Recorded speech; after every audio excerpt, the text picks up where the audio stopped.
Coucou tout le monde, c'est parti pour la première semaine où on va retourner la pâte de coin et remplacer le papier sulfurisé et le chiffon. De mes souvenirs les plus lointains, mes parents ont toujours fait comme ça, j'ai donc appris à la faire comme ça, sans la passer au mixeur par contre, c'est la première année que je la fais les coins en compote très lisse. Je vous conseille de prendre 2 torchons bien propres ou neufs. Avant de retourner la plaque, on saupoudre de sucre, ce que j'ai oublié de faire, et on pose un torchon propre. Après l'avoir retourné, on retire le papier sulfurisé et là aussi on saupoudre de sucre avant de poser par-dessus un nouveau torchon. Elle est quand même plutôt belle, n'est-ce pas? Elle est bien prise. C'est un bon présage pour une bonne pâte de fruits de Noël. D'habitude je la fais au presse-purée, pas au moulin à légumes comme beaucoup ont l'air de confondre quand je parle de presse-purée, de toute façon, j'en ai pas. Mais là j'ai voulu essayer de passer les coins au mixeur plongeant, je n'en avais pas avant, j'ai même eu fait en écrasant à la fourchette.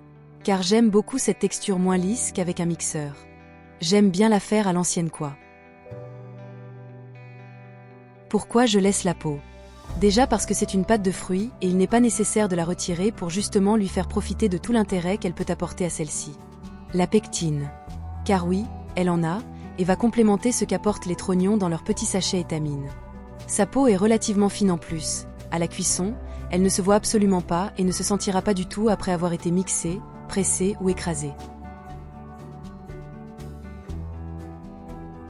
De ce que j'ai constaté, beaucoup de gens la retirent après cuisson avant de mettre le sucre. Personnellement, je trouve que c'est une tâche supplémentaire, inutile qu'en plus je m'évite.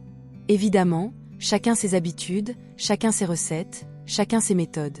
Ce qui importe, c'est le résultat et le goût. N'hésitez pas à laisser des commentaires si vous avez quelque chose à dire par rapport à vos habitudes, mais je vous demande de ne pas me donner de conseils, je n'en attends pas. Je veux juste partager avec vous nos petits secrets de confection. Le tout bien sûr avec bienveillance, ça tombe sous le sens. On se retrouvera une prochaine fois dans quelques semaines pour voir l'évolution et une dernière fois au moment du découpage où on les roulera dans le sucre quelques jours avant Noël. N'hésitez pas à vous abonner et à suivre mes réos, à bientôt.